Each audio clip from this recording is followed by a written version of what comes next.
गोसाई नमो समय साराय स्वानुभूत्या चकास्ते चित् स्वभावाय भावाय सर्वभावांतरक्षणे मंगलम भगवान वीरो मंगलम गौतमो हरि मंगलम कुंद कुंडाय जयंतनमोस्तु मंगलम सर्वमंगल मांगल्यम सर्वकल्याणकारकम प्रधानम सर्वधर्माणां जैनम जयतु शासनम ओंकार बिंदु संयुक्तम नित्यं ध्यायन्ति योगिनः कामिदं मोक्षदं चैव ओंकाराय नमो नमः।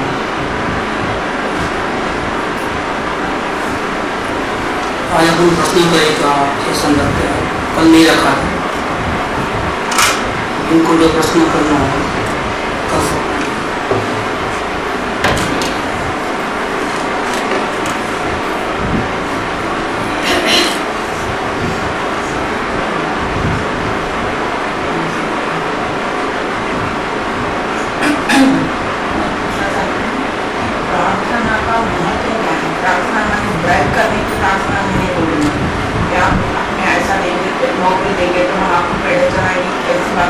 प्रभु की प्रार्थना, लेकिन आम प्रार्थना हर रिलीजन में बताई गई है। तो प्रार्थना का महत्व अपनी जिंदगी में क्या है?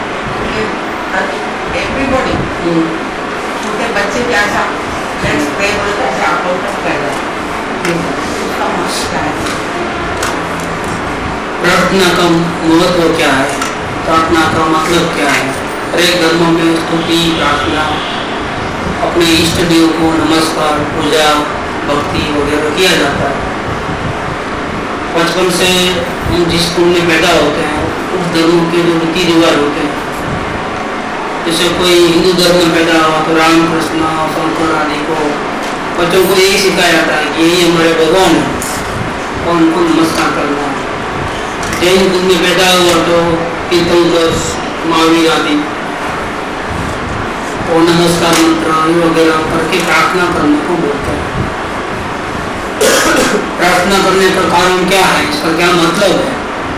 और जनरली प्रार्थना का समय सुबह का होता है, मंदिर जाने का हो, सुबह उठ करके ही प्रार्थना करने का होता हो, इष्ट देव को याद करना। अब क्या है कि इसका मतलब ये समझना है कि वहाँ जो असल में जो प्रार्थना के जो रूप है इस प्रकार से प्रचलित है वो सही नहीं है। मतलब की जाती है कर्तव्य भाव वाली, कुछ करो, डरो, वो भगवान से डरो, कोई बुरे कर्म मत करो, अगर किया हो तो माफी मांगने के लिए प्रार्थना करो ताकि आपको तकलीफ ना आ जाए। ये तो कोई भी क्रिया का एक ही रहता है कि हमको दुख न हो सुख हो। बिजनेस भी हम इसलिए करते हैं, खाना भी हम इसलिए खाते हैं, नींद भी हम इसलिए लेते हैं, स्नान भी हम इसलिए करते हैं। इसलिए प्रार्थना के पीछे मूल हेतु तो वो है कि हमको तकलीफ न हो, अंश मात्रा भी दुख न हो और हमारे सारे दुख दर्द मिट जाए, प्रतिकूलता न रहे, ये एक भावना रहती है। लेकिन इसके अंदर जो हम दूसरों से जो अपेक्षा करते हैं कि वो कोई हमारा दुख दूर करेगा, चाहे भगवान हो चाहे सदगुरु हो, तो ये गलत है। और फिर दुख कैसे होता है वो तो जानते नहीं, सुख कैसे मिलता है वो जानते नहीं। सिर्फ अनजानेपन में बालपन से जो संस्कार हमको माँ बाप ने दिए, सोसाइटी ने दिए, उस अपेक्षा से हम प्रार्थना करते हैं अपने अपने इष्ट देवों का। और फिर इष्ट देव का प्रार्थना करते हैं तो इससे विपरीत जो रहते हैं, जैसे कि हिंदू जो होते हैं ये अपने रामचंद्र जी को प्रार्थना करते हैं, इनकी तो प्रार्थना करना, इसके विपरीत जो कुछ भी उसके गुणा करना, तिरस्कार करना, जैसे अल्लाह से तिरस्कार कर देना, जीसस क्राइस्ट से किया तिरस्कार कर देना, ये साथ में ये एक चीज में प्रार्थना नहीं। ये तो एक से राग किया तो दूसरे से द्वेष किया, ये भी स्वरूप ठीक नहीं। प्रार्थना में ऐसा नहीं होता है कि एक से हम प्यार करें और बाकी सबसे नफरत करें, ये कोई प्रार्थना का ओरिजिनल स्वरूप नहीं। अगर प्रार्थना हमारे जीवन में उतरेगी तो चाहे वो हिंदू हो, चाहे मुसलमान हो, चाहे कोई भी धर्म, जीव मात्र, चाहे मित्र हो चाहे शत्रु हो, सबके प्रति समभाव रहेगा, सबके प्रति प्रेम रहेगा, राग नहीं रहेगा, द्वेष नहीं रहेगा। लेकिन हम ऐसी प्रार्थना नहीं जानते हैं। ऐसी प्रार्थना का मतलब है मुक्ति, उसका फल है मुक्ति। कैसी प्रार्थना का? कि जीव मात्र के प्रति समता भाव, समदृष्टि हो, कोई मित्र और कोई शत्रु ऐसा न हो, किसी से राग या द्वेष न हो, और प्रेम भरे संबंध रहे, कोई हमसे भयवान न हो, हम किसी को बुरा न करें, न चाहे, मन में भी ऐसा न हो। इवन शत्रु को गाली देता हो तो मन में भी हमारे ऐसे विचार नहीं आवे कि उसका बुरा हो जाए।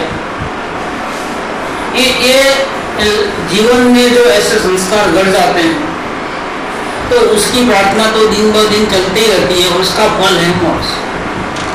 ये सब में परमात्मा देखता है। क्या देखता है? ये जीव किसी में शत्रु, किसी में मित्र नहीं देखता। ये सच्ची प्रार्थना करने वाला हर एक जीव में, चाहे हिंदू, मुसलमान, जैन, अजैन कोई भी हो, एवं जानवर भी क्यों न हो, सबके अंदर परमात्मा देखता है अपने जैसा। इसीलिए वो किसी से न राग करता है न द्वेष करता है, संभाव में रहता है। और हम संभाव में नहीं रह सकते हैं तब अपने इष्ट देव को याद करते हैं जो संपूर्ण संभाव में रहते हैं। जैसे परमात्मा जो हमारी, जो एक जीव हमारे जैसा था, उसने साधना किया और साधना करते करते ऐसी अवस्था में चले गया है कि अब उसको अंश मात्र भी राग द्वेष नहीं होते, संपूर्ण शांति में, उसका नाम परमात्मा। हम चाहते हैं वैसा बनना, लेकिन हम अभी बन नहीं पाए, हम अधूरे हैं, हमारे में कमियां हैं, हमारे में दोष है। तो प्रार्थना करके हम उस परम परमेश्वर जो एक दूसरा आत्मा है, वो सिद्धि को प्राप्त हुआ है, उसको याद करके, उनके गुणों को याद करके हम ऐसी भावना पाते हैं कि हम भी आपके जैसा बने, क्या हम भी संसार से मुक्त हो जाए, हम भी संपूर्ण सुखी हो जाए, हमारे मन में भी किसी के प्रति राग न द्वेष हो, किसी के प्रति कोई लगाव न हो, ममत्व भाव न हो, किसी के स्वतंत्रता में हम इंटरफियर न करें। ऐसी अवस्था हम चाहते हैं, इसीलिए आपके गुणों को वंदन करते हैं। इस प्रकार से अपने इष्ट देवता का जो राग द्वेष से मुक्त है, संसार के दुखों से छूट गए हैं, मुक्त हो गए हैं, ऐसे परमात्मा को याद करना और वैसा ही बनने की भावना करना जो सहज है, उसका नाम प्रार्थना। बहुत सारे लोग हमारे दुनिया में एक वक्त प्रार्थना करते हैं, उसका वातावरण नहीं होता है और बड़े बड़े यज्ञ करते हैं, मंत्रोच्चार की वजह से वातावरण में शुद्धि आती है नहीं आती है। ये सब मान्यता गलत है। देखो, कांटा मुझे लगता है कि आपको दर्द क्यों नहीं हुआ? प्रार्थना जो करेगा उसको शांति का एहसास होगा। क्या समूह करो तो प्रार्थना समूह में कैसे करते हैं? हम अपने ही एग्जाम्पल ले ले कि हम मंदिर में कभी गए थे तो कैसे प्रार्थना की, क्या ध्यान था परमात्मा में? सब लोग करते हैं, इसलिए हमने भी पेपरे डाल दिए, नमस्कार कर दिया, नारियल फोड़ दिया। हमारे मन में क्या था? हमारे मन में संसार था क्या उस वक्त भी? आज हमको मालूम पड़ रहा है कि हम भी कोई कम नहीं है, हम परमेश्वर हैं। आज हमको मालूम पड़ता है। अब हम जब मंदिर में जाते हैं तो हम दूसरों की पूजा करने के लिए नहीं जाते हैं, किसी भगवान को। हम तो वहाँ उनको देख करके अपना जो गोल है उसको याद करते हैं, वो भावना पाते हैं कि कब हम आपके जैसे बनेंगे। हमारे को ऐसी साधना करना है आपके जैसी। हम पूजा करने नहीं आए हैं, हम असल में अपने गोल को याद करने के लिए आए हैं। आज जब हम मंदिर में जाते हैं तो हमारा जो इंटेंशन है वो अलग है। हम कोई संसारी भाव लेकर के मंदिर में नहीं आते हैं, न ही किसी की पूजा भक्ति करने या भीख मांगने जाते हैं या रिश्वत देने जाते हैं। हम तो अपने वो गोल को याद करते हैं कि आपके जैसे हम कब संपूर्ण राग द्वेष से मुक्त बनेंगे। ऐसी भावना को हम बार बार भूल जाते हैं, संसार के लफड़े में फंस गए हैं तो भूल जाते हैं। तो हम मंदिर में जाकर के हमारा गोल हमको याद आ जाता है। इस प्रकार से हम जाते हैं। तो हर चीज के मीनिंग बदलते गए हैं, मंत्रोच्चार को कुछ फायदा नहीं। कोई मतलब नहीं, मतलब हमारे लिए है, अगर हम परमात्मा बनने की भावना से अगर हमारा उपयोग परमात्मा में लीन नहीं होता है और फिर हमको मन का सहारा लेना पड़ता है अपने आप को रेस में रखने के लिए, साधना के लिए। तो समझो मेरे को तो मन का भी सहारा लिए बिना परमात्मा हूँ ऐसा याद करके उसमें लीन हो जाना, लेकिन वो मैं लीन नहीं हो सकता हूँ। जब नहीं हो सकता हूँ तो फिर मैं क्या करूँगा कि मन को वो ऑर्डर दूंगा कि भाई देखो मैं लीन तो नहीं हो सकता हूँ, लेकिन अब मैं कमजोर हूँ, तो अब मैं तुम्हारी सहायता लेता हूँ कि देखो अब तुम परमात्मा का ध्यान करो, तो मैं परमात्मा हूँ, मैं परमात्मा हूँ, अहम ब्रह्मास्मि या ऐसा कुछ भी, या मैं ज्ञान की मूर्ति हूँ, आनंद की मूर्ति हूँ, ऐसे मन के द्वारा विकल्प करके उसको वो लेवल में रखना है ताकि वो संसार के विचार करने न लग जाए, संसार के विचार करने न लग जाए उसके लिए। और वो खाली तो बैठने वाला नहीं, इसीलिए उसको एक काम दे दिया कि भाई नमस्कार मंत्र का जाप करो, या अरियंत अरियंत अरियंत अरियंत माला पे, या शंकर शंकर, या रामचंद्र रामचंद्र जी, या हरे कृष्ण हरे राम ऐसा बोलो, ताकि हम स्वरूप में तो लीन नहीं हो सके। तो हम कैसे भी हमारा मन फ्री हो गया है, उपयोग बाहर आ गया तो राग द्वेष करेगा, तो कम से कम राग द्वेष से बच जाए, संसार के लफड़े में न जाए। इसके लिए बीच में जाप वगैरह करते हैं ताकि हम बाहर तो आ गए परमात्मा से, लेकिन इतने बाहर न हो जाए ताकि संसार में वापिस फंस जाए। बस इतना उसका मतलब है टेम्पररी। मैं दो चीजें बोलती हूँ और बहुत सालों के पहले टाइम्स ऑफ इंडिया में मैंने पढ़ा कि ये एक्सपेरिमेंट बॉम्बे में हुई थी कि स्कूल के अंदर क्लासरूम्स में अलग अलग क्लासरूम्स में उन्होंने पेट्री डिश रखे थे। पेट्री डिश यानी वो मीडियम रहता है जिसके अंदर ऑर्गेनिज्म बैक्टीरिया ग्रो होते हैं, जैसे सभी क्लासरूम में रखे। पूरे क्लासरूम में उन्होंने गायत्री मंत्र बोलते रहे, तो उनको ये मालूम हुआ कि जहाँ पर गायत्री मंत्र बोल रहे थे वहाँ पर पेट्री डिश में कोई ग्रोथ नहीं है, दूसरे पेट्री डिश में बहुत ग्रोथ है। ये एक चीज़ है।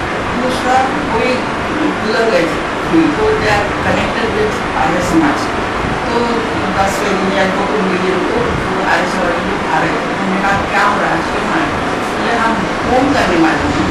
मैंने कहा होम क्यों कर रहे हो, तो जहाँ पर मृत्यु हुआ है वहाँ पर का वातावरण शुद्ध करने के लिए आए हैं, this almost disinfection of the house, ऐसा उन्होंने कहा।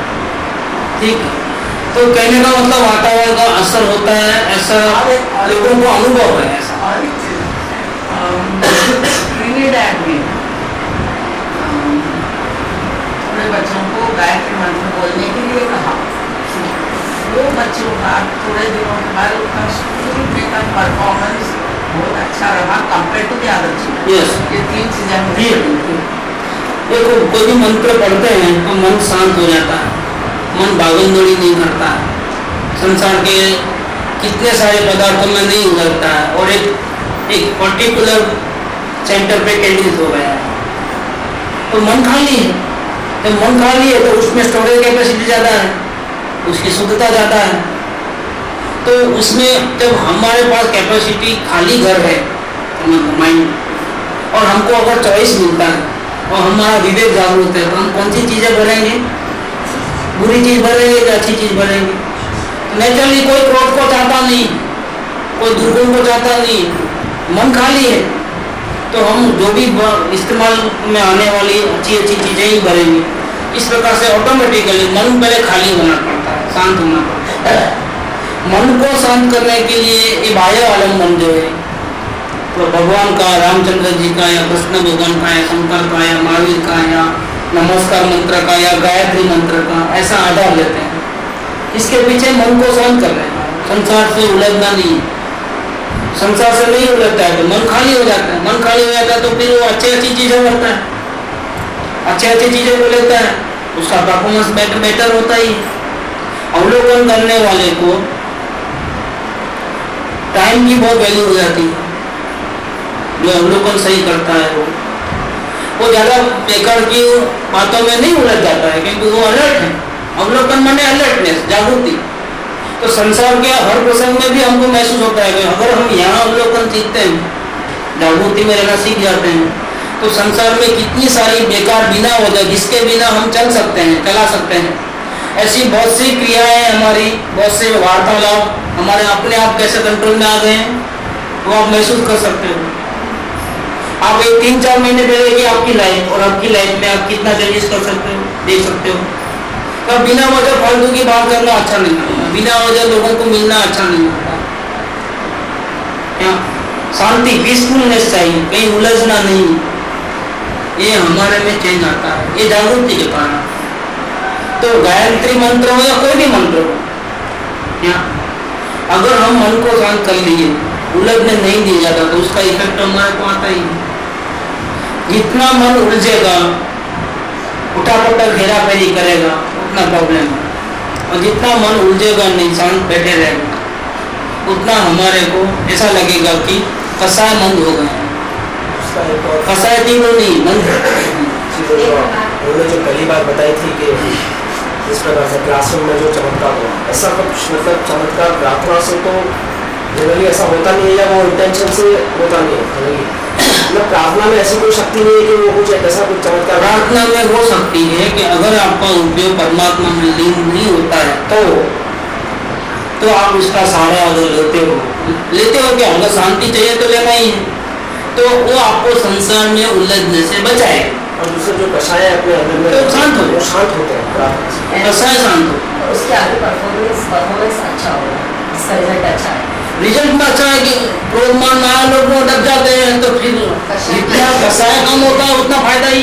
जैसे विद्यार्थी का बोले थे, दिमाग शांत हुआ, फिर आगे उनकी प्रोग्रेस अच्छी हुई, रिजल्ट जो भी परफॉर्मेंस। और एक ऐसा भी हो सकता है ज्ञान नेत्र खुलते हैं। यहाँ पे बताओ, ये भी एक क्लासरूम ही समझो ना। अभी आप इस क्लासरूम में आप आते हो, रोज 1 घंटा यहाँ पर ये जो आप सुनते हो, करते हो, अब ये प्रार्थना का एक दूसरा रूप है।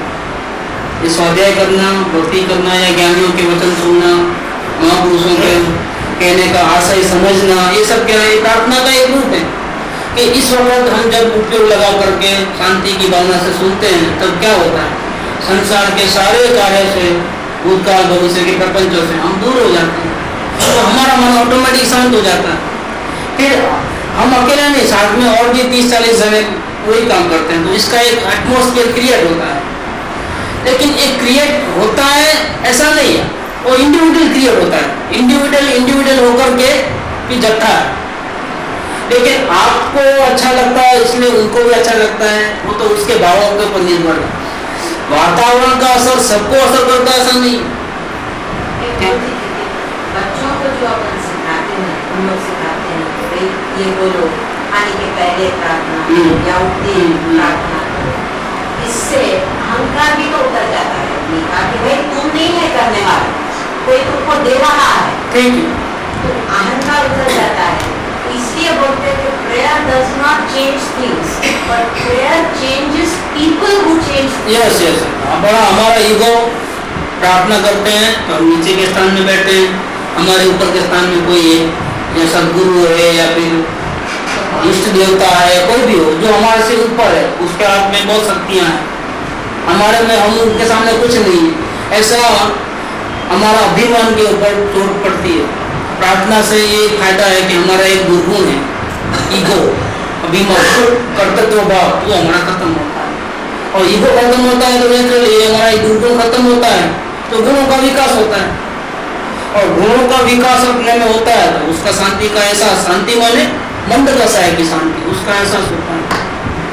अशांति नहीं होती है। जितनी ईगो से हमको नुकसान होता है, उतना ईगो निकल जाता है तो इतना हमारे को फायदा भी शांति के रूप में पहुंचता है।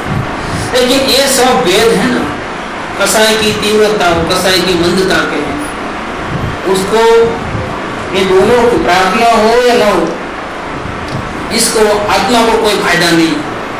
अगर आत्मा की बात करें, आत्मा को फायदा कब पड़ेगा जब वो ये सब झंझट में से हट जाएगा और अंदर को अपने परमात्मा से लीन हो जाएगा, तब आत्मा की शांति मिलेगी। जब आत्मा में लीन नहीं होते हैं और बाहर आते हैं, तब बहुत तो क्या कर सकते हैं आप, शांति तो मिलने वाली ही नहीं। लेकिन इतना जरूर होता है कि अशांति को आप कम कर सकते हो प्रार्थना के माध्यम से, मंत्रोच्चार के माध्यम से अशांति को कम कर सकते हो। शांति तो मिलने वाली नहीं, चाहे जितना तपस्या कर लो, होम कर लो, यज्ञ कर लो, मंत्रोच्चार कर लो, गुफा में बैठ जाओ, कुछ भी कर लो। सीढ़ी तो आगे बढ़ेगा, कौन सा सीढ़ी? सीढ़ी से आगे तो बढ़ेगा। आगे कैसे बढ़े? आगे बढ़ना कब कहा गया? क्या मंजिल पे पहुंचे तो आगे बढ़ना, मंजिल पे नहीं पहुंचे तो क्या आगे बढ़ा? मंजिल दूर है पर सीढ़ी 5 सीढ़ियां हैं, 3 तक पहुंच रखा, 4 तक पहुंच रखा, तो ये इसमें क्या नहीं। सीढ़ी असल में स्टार्ट, सीढ़ी का प्रथम पगला, प्रथम कदम आत्मदर्शन है। क्या अब आत्मदर्शन के पहले हम बहुत प्रयत्न करते हैं, क्या शांति की भावना जगाते हैं, सदगुरु के कांटेक्ट में आते हैं, उनकी वाणी सुनते हैं, समझते हैं, सत्संग आदि करते हैं, कुसंग से बचते हैं। नॉलेज जहाँ नहीं है, जहाँ गलतियाँ होती हैं तो हमारे भाव समर्पण करके सदगुरु से गाइडेंस वगैरह लेते हैं, फिर अवलोकन के द्वारा जागृति में रहने का प्रयास करते हैं। ये बहुत कुछ करते हैं। इसके आगे भी जो विकल्प शून्य हो जाते हैं, इसके आगे भी वेद ज्ञान कला सीखते हैं, वेद ज्ञान का आधार लेकर के प्रयास करते करते हम कोशिश करते हैं कि हम अपने परमात्मा को देखें। लेकिन जब तक हम परमात्मा को नहीं देखें तब तक हमारी साधना की शुरुआत होती नहीं। ये सब करते हैं लेकिन इसमें से कब कौन कहाँ से फिसल जाएगा पता नहीं। कब हम स्टैंपिंग लगा सकते हैं? थर्ड स्टेज आ गया, मतलब आत्मा का दर्शन हो गया, फिर स्टैंपिंग है कि अभी आपकी साधना की कदम शुरुआत हुई। इसके पहले जो कुछ भी किया वो किया, करना तो पड़ता है पहुंचने के लिए, लेकिन हो सकता है कि इसके पहले आप बीच में उतर जाओ तो यहाँ से बम्बई पहुंचने वाली गाड़ी सोलापुर, पूना, लोनावाला आदि होते हो जाती है, बराबर उसको कुछ टाइम लगता है। लेकिन हो सकता है कि गाड़ी का एक्सीडेंट हो जाए पूना के बाद, नहीं भी पहुंचोगा जहाँ पहुंचना है वो। कोई रुकावट आ जाए, कोई देरी से पहुंचो, ऐसा भी होता है। अब तक तो लाइन पे गाड़ी थी, बराबर टाइम टू टाइम एडजस्टमेंट होता, बराबर टाइम पे पहुंच ही जाएंगी। लेकिन आगे एक गाड़ी पटरी से उतर गई है और रास्ता ब्लॉक हो गया, ऐसा भी हो सकता है। गोल है ना, फिर ये सीढ़ियां समझ सकते हैं। गोल तो पूर्ण शांति का है, लेकिन उसके लिए हमको आत्मदर्शन करना है। और आत्मदर्शन करने के लिए जो हमने सत्संग या सदगुरु का भाव समर्पण आदि या साथ मार्गदर्शन वगैरह लेते जो प्रयास किया, अवलोकन का, वेद ज्ञान का, वो जब तक हम पहुंचेंगे नहीं तब तक उसका कोई वैल्यू नहीं। ये बात देखो, हम खरीदी करने आते हैं पैसा लेकर और 10,000 रुपये लेके गए, लेकिन वो चीज 11 रुपये से कम देने वाला नहीं है। अब क्या करोगे? पूरा छानबीन करके 4-5 घंटा खराब करके एक चीज हमने पसंद कर ली, जो पसंद आई तो उसका 10,000 में आती नहीं, वो हमको पहचानता नहीं। अब क्या करना पड़ता है? बिना लिए उसको वापस आना पड़ेगा या कॉन्ट्रैक्ट कर लेना, इतनी बाद में आकर के लेके जाऊँगा, अभी इतना एडवांस लेना कर ले लो, या इतने घंटे में आता हूँ, जब तक नहीं बेचना किसी को। लेकिन आप लेकर के तो नहीं आ सकते, यहाँ से आपको वापस तो जाना पड़ेगा। अब वापस आ गए तो कब मिलेगा वो चीज वापस आपको?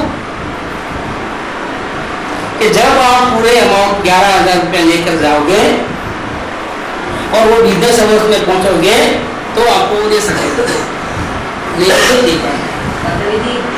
आत्मदर्शन का जो शुरुआत का वो यदि मिल गया तो फिर ये सब सार्थक है, तो सार्थक है, अदरवाइज इसकी कोई वैल्यू नहीं है, ये कहने का मतलब। इसीलिए कभी भी आत्मज्ञान के पहले के कोई भी स्टेज को हम अहमियत नहीं देते, क्योंकि अगर अहमियत दिएंगे तो ये जीव इतना है कि जरा उसको उंगली दी होगा तो अभिमान में आ जाता है कि मैं यहाँ तक तो पहुँच गया, बाकी असल में पहुँचा किधर भी नहीं। प्रोत्साहन देने के लिए बात करते हैं वो अलग बात, क्या तुम्हारा बहुत जल्दी हो जाएगा, अभी आप एलिजिबल हो, वो तो सिर्फ प्रोत्साहन देने की बात। हो सकता है कब उसका दिमाग फिर जाए, कब वापिस चले जाए, उसका क्या भरोसा। हमारे यहाँ एक मुमुक्षु आते थे, हमारे घर के बाजू रहते, 6 महीने तक बराबर रेगुलरली आए, रसना बहुत सारे पूछते सब करते, बाद में गायब, 2 साल तक मुंह नहीं दिखा गए, आज तक मिले तो ऐसा करे, बाकी सब अपनी गाड़ी चला के भाग जाए। 2 साल के बाद वापिस यहाँ आना हमसे, एक तो यात्रा भी हमारे साथ और एकदम अच्छे परिणाम, जैसे एकदम क्लोज में भक्ति करे तो ऐसा करे कि फूलों की माला लगा देंगे, ऐसा करे, सब करे। अभी वो कैसा क्या हो गया नहीं मालूम, मुंह दिखाने को नहीं आता, गायब तो गायब, इसी गांव में रहता है, इसी गली में रहता है, लेकिन मिलने की बात क्या बोलना अब इनको। तो फाइनल स्टेज नहीं पहुंचा है, जब फाइनल स्टेज पहुंचता तो फिर ऐसा नहीं होता। देखो, इसीलिए जब तक आत्मदर्शन नहीं है तब तक कोई शुरुआत नहीं समझ। ये हमारी जितनी मेहनत है ना, आत्मदर्शन के पहले मेहनत करनी पड़ती है, लेकिन उसकी सार्थकता कब, जब आत्मदर्शन होगा तो सार्थकता है, नहीं तो सार्थकता नहीं है। इस और क्वेश्चन है तो थोड़ा सा क्रम का खुलासा दीजिए, आत्मदर्शन को प्राप्त करने के लिए क्रम क्या होता है वो। दूसरा, बहुत बार बहुत से लोगों को एक मिसकॉन्सेप्ट रहता है कि सत्संग में आने के बाद का पुरुषार्थ कैसा रहता है, यानी यहाँ आने का मेन बेस क्या है, इंटेंशन क्या है। तो हम आत्मदर्शन यानी क्या, उसकी एग्जैक्ट विधि या उसका एग्जैक्ट परिणाम को हम समझ नहीं सकते हैं। तो किस प्रकार का वो परिणाम होता है, मतलब क्या होता है आत्मदर्शन में, क्या चेंजेस क्या क्या आ जाते हैं, बाह्य और अंतरंग चेंजेस क्या क्या आ जाते हैं आत्मदर्शन में, तो उसका एक थोड़ा सा क्लैरिफिकेशन दीजिए। दूसरा, उसका एक थोड़ा सा क्लैरिफिकेशन दीजिए, आत्मदर्शन का के बाद का अंतरंग चेंजेस और बाह्य चेंजेस क्या आ जाते हैं। और एक ये जो गलती है, हम ये चीज़ नहीं समझ सकते हैं, तो जो हमारी गलती हो रही है, तो ये जो गलती हो रही है वो पुरुषार्थ में गलती हो रही है या समझन में हो रही है, और अगर हो रही है तो किस प्रकार से दोनों में हेल्प कर रही है, पुरुषार्थ और समझन दोनों प्रकार से। सबसे पहले तो अभी जो गलती हो रही है वो पुरुषार्थ की है कि समझ की है। आत्मदर्शन के बाद गलती होती है वो पुरुषार्थ की गलती होती है, और आत्मदर्शन के पहले जो गलती होती है वो समझ की गलती है। क्या ये पहले समझ लेना है, ये बहुत इंपॉर्टेंट चीज है। आत्मदर्शन के बाद भी जीव बहुत प्रमाद करता है।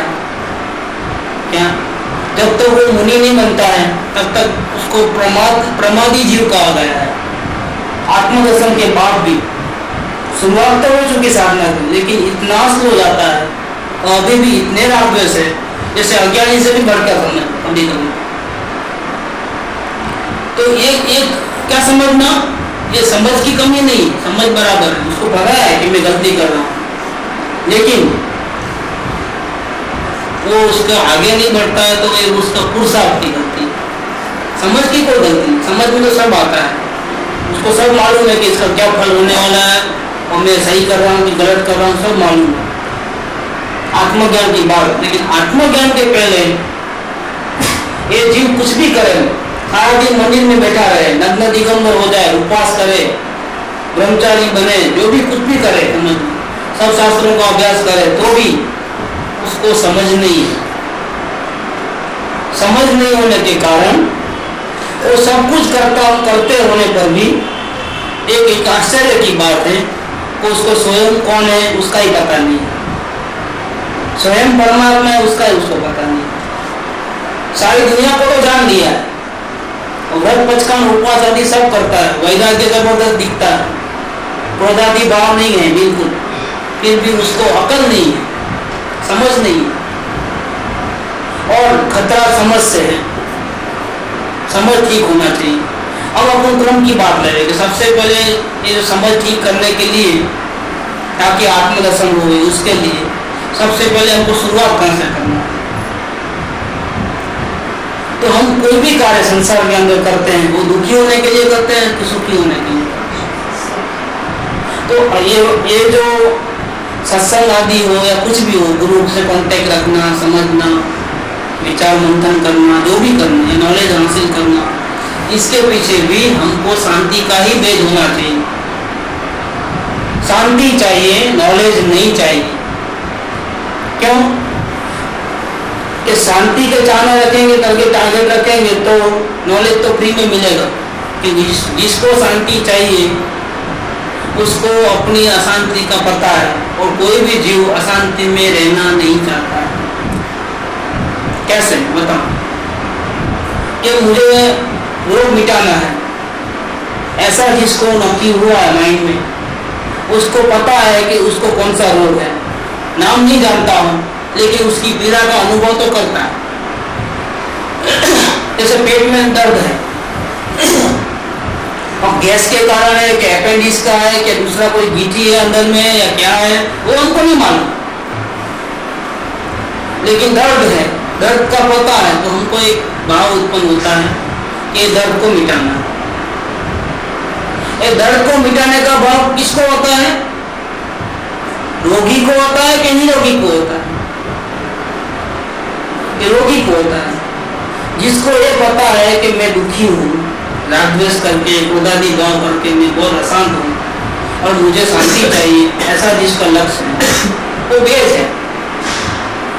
और ये बेज अगर रखेगा शांति का तो अपना रोग मिटाने के लिए, पीड़ा मिटाने के लिए उसको कहाँ जाना पड़ेगा?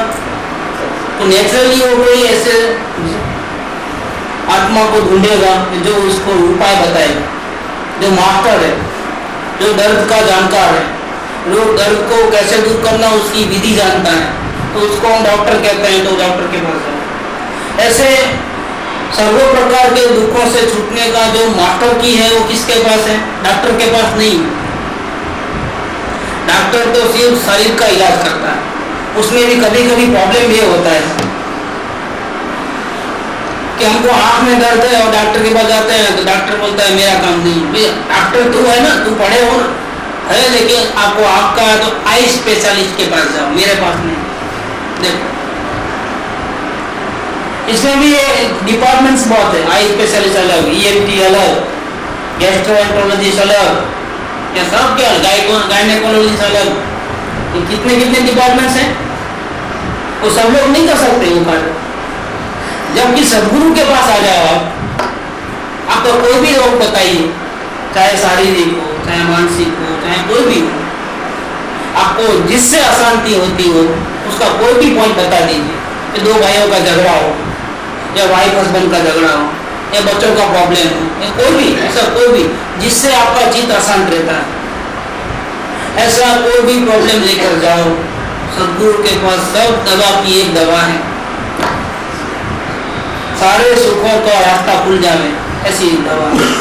लेकिन जिसको शांति का बेज है वही जीव सदगुरु को ढूंढता है। जैसे शरीर में पीड़ा हो तो डॉक्टर को ढूंढते हैं, ऐसे जिसको शांति चाहिए वो किसको ढूंढता है? सदगुरु। सदगुरु ने बहुत मेहनत की है सत्य को हासिल करने के लिए, बहुत भटके, बहुत थपेड़े खाए हैं, इधर उधर उधर उधर, बहुत से शास्त्र पढ़े होंगे, बहुत से भजन कीर्तन प्रार्थना वगैरह किए होंगे क्या, और हमने नहीं किया है कुछ भी, अब आज तक नहीं किया, आज तक धंधा व्यापार कोठा कोठा हेरा फेरी पाप पुण्य किया है। लेकिन जिस वक्त हमने नक्की किया कि उनको शांति चाहिए और उसके लिए हमको सदगुरु की जरूरत है, मार्गदर्शन की जरूरत है, तो क्या होता है कि जैसे हम उनके पास पहुंचते हैं तो उनके पास जो शांति का जो उपाय है, जो क्रीम तत्व है, वो हमको बिना पढ़े बिना पूजा भक्ति किए हमको मिल जाता है।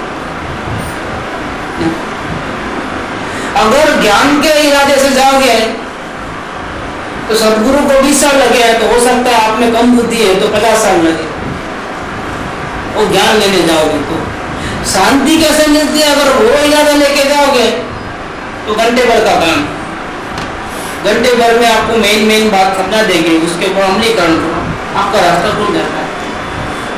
देखो प्रयोजनभूत जो मोस्ट इंपोर्टेंट चीज है शांति, उसका ज्ञान तो सदगुरु आपको 1 घंटे में दे सकता है, लेकिन उस शास्त्र का अर्थ इसका क्या, उसका क्या, इसका क्या, आप चर्चा करते जाओ बस क्या, क्योंकि ज्ञान का कोई अंत नहीं, कितना ही पूछो कुछ ना कुछ जानने का बाकी रहेगा, और पूछो और पूछो, पूछते पूछते पूछते पूछते सदगुरु की और आपकी दोनों की जिंदगी निकल जाएगी और फिर भी पूरा नहीं हो। ज्ञान का एंगल मत रखो, शांति का एंगल। तो क्रम में सबसे पहले क्या करना है हमारे को? कहाँ से शुरू करना है?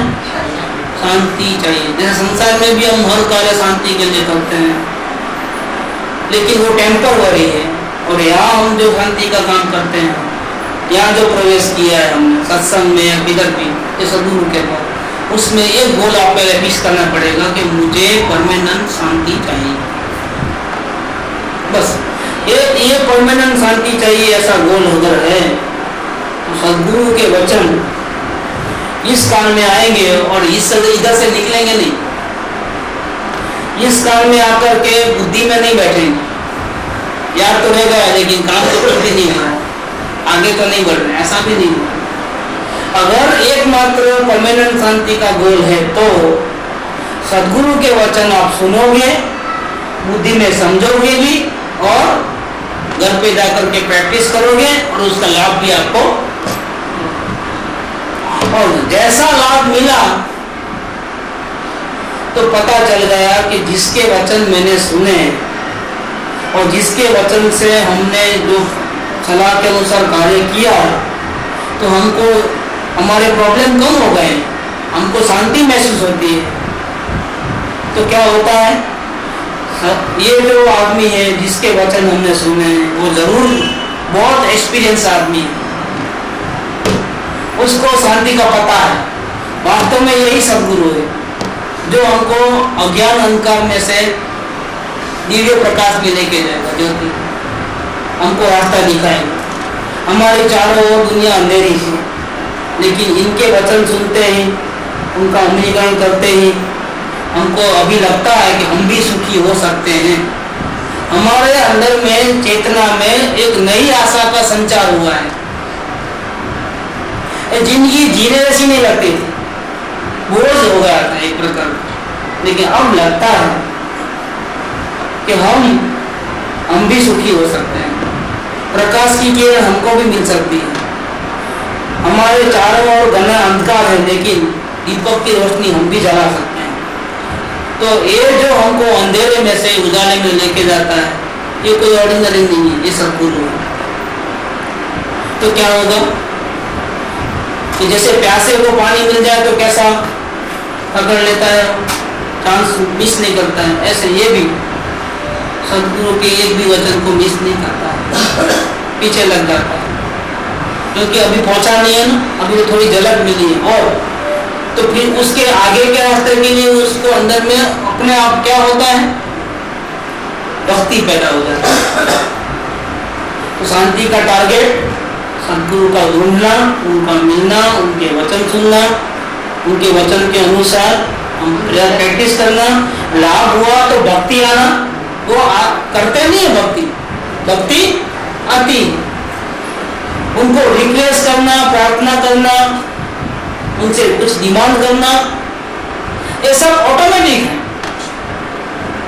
ये कुछ करने की चीज नहीं। और जैसा जैसा आप मांगते जाते हो वैसा वैसा मांगोगे तो मिलता है, बिना मांगे तो नहीं मिलता है। आपकी चाहना भावना बढ़ती है तो वैसा वैसे कुदरती उनके वचन भी ऐसे ही निकलते हैं, और ऐसे निकलते निकलते आपके और क्लियरिटी हो जाती है। माइंड एकदम, फिर कोई उलझन बाकी नहीं रहती, एकदम रास्ता साफ दिखाई देता है। जब रास्ता साफ दिखाई देता है और कोई ऑब्स्टेकल नहीं है तो गाड़ी कितनी फास्ट जाती है।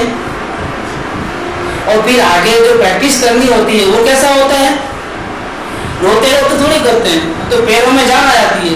अभी तो चलने का क्या, दौड़ना है, और दौड़ते दौड़ते उत्साह से, सदगुरु की आज्ञा से, उनके गाइडेंस से हम मंजिल तक पहुंच जाते हैं। ये क्रम है शांति का टारगेट, सदगुरु का मिलना, सदगुरु की बात सुनना, उसका अमलीकरण करना, यही सदगुरु है ऐसा श्रद्धा बैठ जाना, ये प्रथम संकेत। और उनके पूरा जीवन उनकी आज्ञा में ही रहना है, ये प्रथम संकेत। फिर जैसा जैसा वो बोले कि वेद ज्ञान करने को बोला, ऐसा वेद ज्ञान की प्रैक्टिस करना, अपने परमात्मा को ढूंढने की प्रैक्टिस करना, और जब झलक मिल जाए तो वह सेकंड संकेत। और फिर और प्रैक्टिस करते करते करते करते जब फाइनल स्टेज आ जाए, थर्ड स्टेज, इसका नाम क्या है कि आप भी परमात्मा को देख लिया। जैसे सदगुरु ने अपने परमात्मा को देखा, ऐसा आपने भी अपने परमात्मा को देखा। बस यहाँ तक पहुँचने के बाद अब असली साधना शुरू होती है। यहाँ तक तो साथ है, इसके बाद अभी आपको जरूरत है तो साथ लेना, नहीं है तो नहीं लेना, वो आपकी जैसी योग्यता। लेकिन आपकी साधना की शुरुआत अब हो गई है, यहाँ तक पहुंचने के बाद। समझो अभी आपको सदगुरु का साथ बिछड़ गया किसी कारण, तो भी आपकी शुरुआत साधना की हो गई, आपका बर्थ तो हो गया, क्योंकि आपने अपने परमात्मा को देखा है। अब आपका परमात्मा, अगर आप बिल्कुल आलसी हो जाओगे ना, तो भी आपका परमात्मा बार बार आपको जगाएगा, उठ उठ उठ, काम कर, चल अंदर जा, ऐसा वो आपका परमात्मा ही आपको गाइड करेगा। और अगर इसमें कोई जानकारी में कहीं भी रुक गए और विशेष जानकारी चाहिए और सदगुरु का साथ लिया तो सोने में सुहागा है, तो जल्दी आगे बढ़ो, कुछ दिन निकल जाए। लेकिन इस मनुष्य जन्म लेकर के हम कम से कम यहाँ तक आ जाए, कहाँ तक? आत्मदर्शन तक, कम से कम मिनिमम टारगेट हमारा ये। फिर ऊंचे से ऊंचा टारगेट तो हमारा है ही ऑलरेडी, कौन सा? पूर्ण शांति। वो तो टॉप मोस्ट साधन कि हमको एक सेकंड के लिए भी थोड़ा भी दुख नहीं चाहिए, परमानेंट शांति चाहिए और पूर्ण शांति चाहिए, वो तो हमारा टॉप गोल है। लेकिन कम से कम हम ये मंजिल तक तो पहुंचना है, कौन सी? इस साधना की शुरुआत हो, मतलब अपने को अपने परमात्मा के दर्शन मिले, वहाँ पर अंतर परिणाम मतलब हाँ, वहां से फिर श्रद्धा बैठ गई। अब पाया अभी जो प्रॉब्लम है वो समझ की गलती नहीं है। अब जो भी है कि अगर ट्रेन में बैठेगा तो 18 घंटे में पहुंचेगा और प्लेन में बैठेगा तो 1 घंटे में। अब तो पुरुषार्थ के ऊपर, पुरुषार्थ कैसे करता है, पहुंचेगा तो अवश्य। जिसने एक बार अपने परमात्मा को देख लिया है, साधना की शुरुआत हो चुकी है, उसकी मुक्ति 100% गारंटेड है। लेकिन कितना जल्दी पहुंचना है वो अपने अपने पुरुषार्थ के ऊपर। ज्यादा पुरुषार्थ करने वाला होगा तो वो क्या करेगा कि इतना अलर्ट होगा कि भले ही मैंने अपने परमात्मा को जाना है, लेकिन मुझे हर काम सदगुरु की आज्ञा में रह करके काम करना है, ताकि गलती से भी मेरे से ऐसी कोई गलती न हो जाए अनजाने में कि जो मेरी प्रोग्रेस में बाधा होगी। तो वो क्या चाहेगा, वो अपने आप को सेफ सिक्योर करना चाहता है। और सिक्योरिटी के लिए क्या करना पड़ेगा उसको कि भले उसको आत्मज्ञान हो गया, लेकिन मुझे गुरु की आज्ञा में ही रहना। गुरु की आज्ञा में रहेंगे तो क्या होगा, कोई गलती होगी ऐसी तो गुरु हमको बता देंगे। और दूसरा क्या होता है, ईगो कम होता है, प्रमाद नहीं होता है। हम अकेले में रहते हैं तो कैसे रहते हैं, गुरु के सामने रहते तो कैसे रहते हैं। ये डिफरेंस देखना, मेंटल डिफरेंस देखना। घर में आप शास्त्र पढ़ोगे और उस टाइम में पढ़ना, और सामने यहाँ शास्त्र नहीं पढ़ते हो लेकिन गुरु के सामने खड़े हो, अब आपकी मेंटल स्थिति में कितना फर्क आता है। देख, सदगुरु भले ही कुछ बात न करे, लेकिन उनका सानिध्य में ही इतना जबरदस्त प्रभाव होता है कि हमारे चित्त में बुरे विचार अपने आप आना रुक जाते हैं। और अगर हम अकेले हो गए फिर तो हम अंदर ही हैं, फिर तो न जाने कहाँ कहाँ के विचार। खाली बैठेंगे तो टीवी देखेंगे और सदगुरु सामने होंगे तो टीवी का विचार भी नहीं है देखना। क्योंकि सदगुरु बहुत टोक देंगे, क्या तुझे अभी भी इतना इंटरेस्ट है? वो डर के मारा ही वो हाथ नहीं लगाता है, सामने रहता है।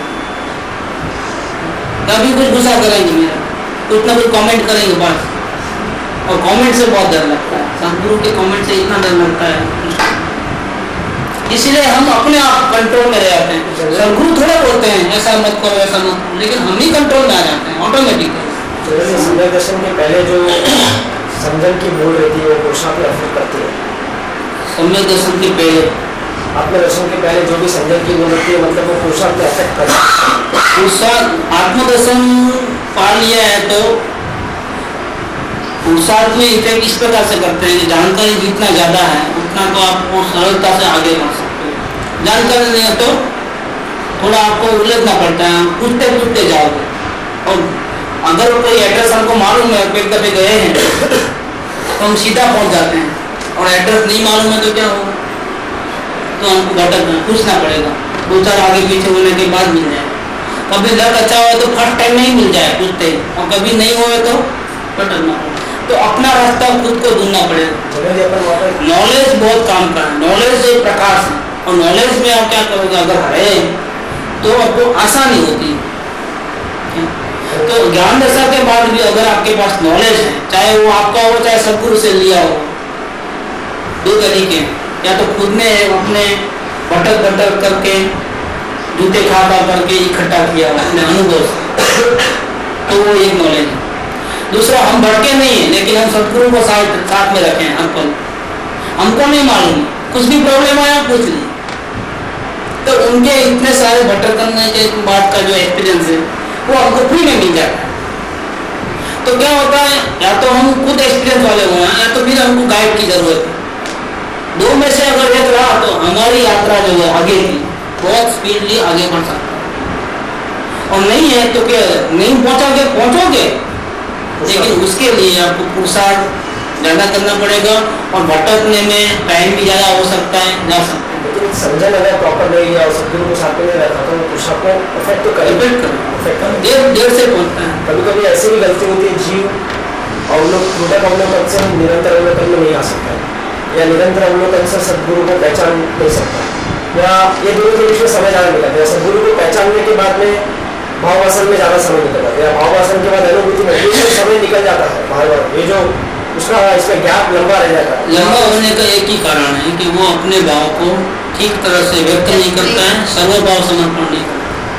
ये डायरी का इतना बड़ा जो बहुत बड़ा प्रॉब्लम सॉल्व हो गया डायरी से अपना, कि कम से कम अपने भावों को, अगर हम ईमानदार हैं, अगर हमारे शांति का गोल परफेक्ट है कि हमको परमानेंट शांति चाहिए ही चाहिए, तो आप एक भी भाव नहीं छुपाते हो और डायरी के माध्यम से आप सदगुरु के साथ निरंतर रहते हो। इतना ही नहीं, आपको मार्गदर्शन भी मिलता है। इसका मतलब एक चीज सिद्ध होगी कि कहीं पे भी किसी भी स्टेज में पहुंचने के लिए, किसी भी लेवल तक आगे बढ़ने के लिए जो भूल होती है मतलब अपने, तो वो अपने कहीं ना कहीं अपनी वहाँ पर व्यक्त करने में भूल हो रही है, ईमानदारी में कहीं ना कहीं भूल हो रही है, अपनी ईमानदारी में कोई कमी है, पुरुषार्थ में कमी है, समझन में कहीं ना कहीं कमी है। बाकी ये काम तो एक महीने में भी नहीं, एक महीने से भी सोभानी जी की जब बात देते थे तो उन्होंने 14 घंटे में काम किया और स्टार्टिंग से लेकर एंड तक एक के साथ एक ही बैठक में उन्होंने पूरा किया। काम तो आसान है, यहाँ ही अपने परमात्मा को देखना है, उसके लिए ना आँख कान कोई इंद्रिया नहीं चाहिए, मन भी नहीं चाहिए। मन कोई बात अलग,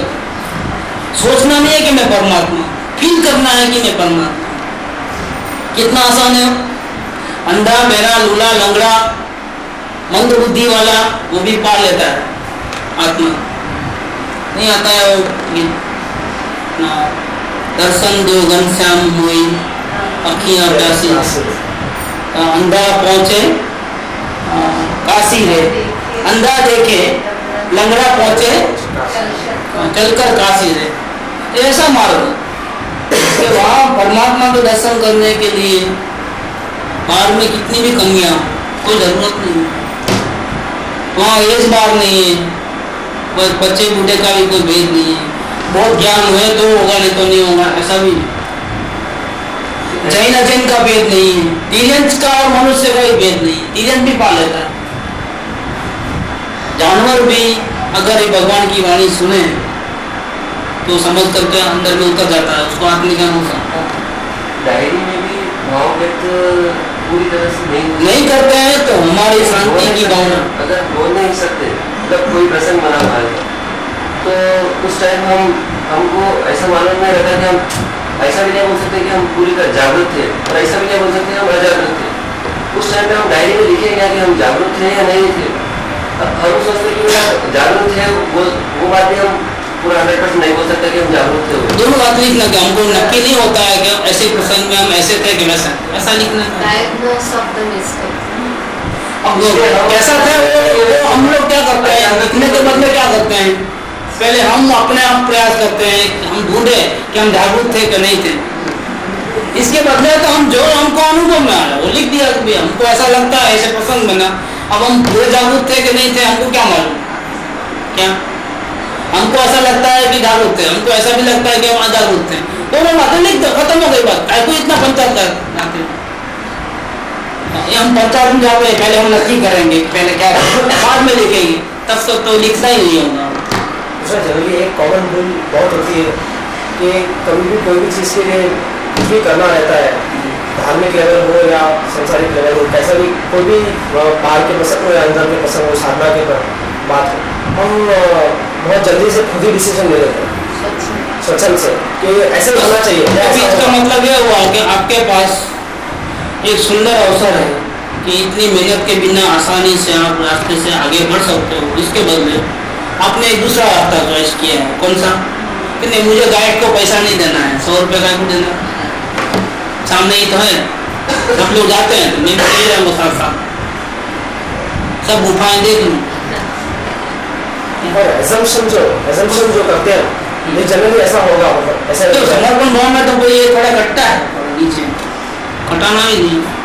एजम्पशन कर लेते हैं आगे से, ऐसे ही होना चाहिए, बराबर है, मतलब यही और नॉलेज नहीं है और एजम्पशन करोगे तो क्या होगा? अगर सही पड़ गया एजम्पशन तो कोई बात नहीं, लेकिन अगर रॉन्ग हुआ तो क्या? एजम्पशन तो एजम्पशन है, चाहे सही भी हो चाहे उल्टा भी हो। या कभी ऐसा भी हो जाता है, तो सदगुरु भी यही बोलते थे, अगर मैं पूछूंगा तो भी सदगुरु भी यही बोलते थे। लेकिन फर्क है,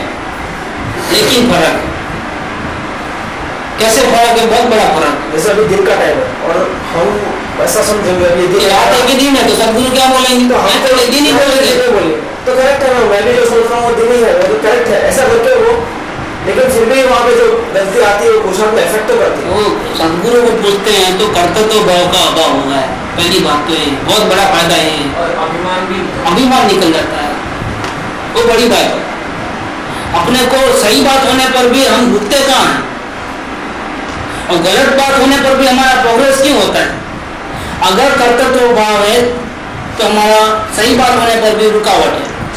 अगर कर्तव्य भाव नहीं है, ईगो नहीं है, मैंने किया ऐसा नहीं है, तो गलत बात है तो भी हम आगे बढ़ जाते हैं। मेन हमको रोकने वाला तो कर्तव्य भाव, तो इसीलिए सरेंडर जाते हैं। जब सर्वभाव अर्पण करते हैं तो क्या होता है? सबसे बड़ा प्रॉब्लम क्या है हमारा सॉल्व हो जाता है कि हमारा कर्तव्य भाव, हमारी मर्जी से स्वच्छंद से हमने जो कोई डिसीजन लिया वो नहीं होता है, बहुत बड़े कारण से बच गए हैं। रुकावट आत्मदर्शन में अज्ञानता नहीं है, कर्तव्य भाव है। क्योंकि अज्ञानता होगी तो गुरु है ना आपके साथ, आपके पास नहीं है लेकिन गुरु है ना आपके पास, वो जैसा बोले ऐसा करो, आप आज भी नहीं आएंगे।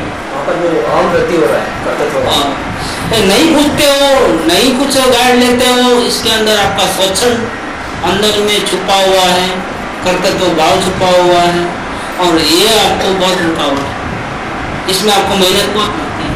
पंडित ने ऐसा ही दिखाया है चलो कि पुरुषार्थ मोक्ष उसको नहीं मिल रहा है, इसमें मतलब पुरुषार्थ की कमी नहीं है, नहीं उसका जो मान जो है, मान के कारण मान लेगा तो उसके मोक्ष हथेली में है। इसीलिए उन्होंने एक सेंटेंस लिखा है कि सजीवन मूर्ति ना लक्ष्य वगर जे कहीं पण करवा ते जीव ने बंधन। सजीवन मूर्ति माने प्रत्येक सदगुरु के बिना 22 स्वामी जी के चरण पकड़ लो, नमस्कार मंत्र के दिन रात जाप करो, घर परिवार कुटुंब को छोड़ करके नग्न दिगंबर मुनियार बन जाओ, कुछ मतलब नहीं, जीरो है। क्यों कि सदगुरु का सहारा नहीं लिया है तो सबसे पहले आपको आत्मदर्शन ही नहीं है, और आत्मदर्शन के बाद जो कुछ भी करते हो, इसमें हमने एक बुक में भी आज पढ़ा मैंने, सबसे ऊंचे में ऊंचा कुपात्र कौन? कुपात्र, कि जिसको मोक्ष होने में बहुत देर है, जिसने इतना अपना नुकसान कर लिया है कि टॉप लेवल का नुकसान कर लिया, ऐसा कौन? तो आश्चर्य की बात है, उसमें ऐसा लिखा है कि जिन्होंने अपने राजगद्दी हजार वाणियों को छोड़ करके जंगल में चले गया, नग्न दिगंबर अवस्था को धारण किया है, पंचमावृत का पालन करता है, 11 अंग और 9 पूर्वक का शास्त्र का पाठी है, लेकिन एक ही कमी है, अपने आत्मा का ज्ञान नहीं है, वो सबसे ज्यादा अपना नुकसान कर लिया है। कुपात्र उत्कृष्ट, उसके जितना उल्टा कोई नहीं चला है। देखो अब देखो बाहर की स्थिति कितनी अच्छी है, सब शास्त्रों का नॉलेज है, त्याग हो जाकर टॉप क्लास, जंगल में ही रहता है, सारे घर बार से छोड़ कर नग्न दिगंबर अवस्था में रहता है, पंचमावृत का पालन करता है,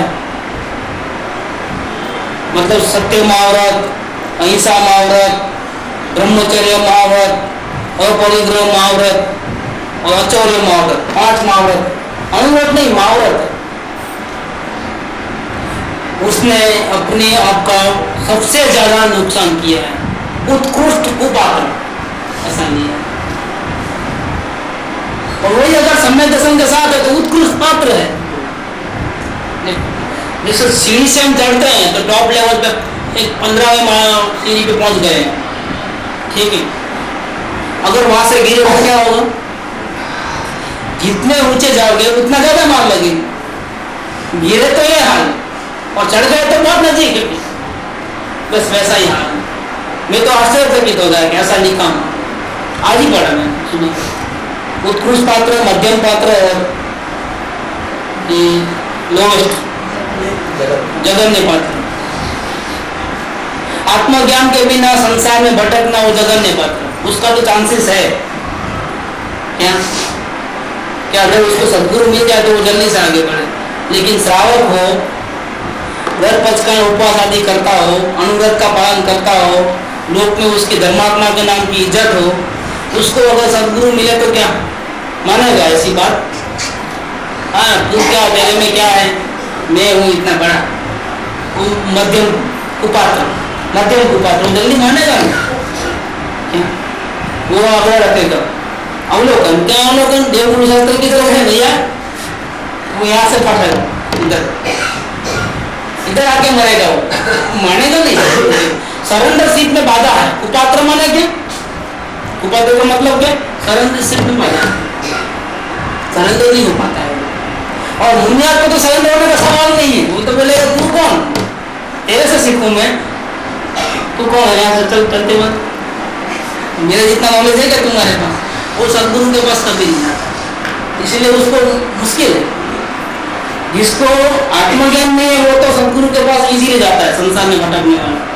वो जगन्य कुपात्र, श्रावक मध्यम कुपात्र, और मुनि है वो उत्कृष्ट कुपात्र। देखो, और अगर ऐसा साधना की दृष्टि से ले सम्यक दर्शन के बाद का तो श्रावक है तो मध्यम पात्र है, और मुनिराज है वो उत्कृष्ट पात्र है, ऐसा है। टाइम अपना भक्ति लेना है।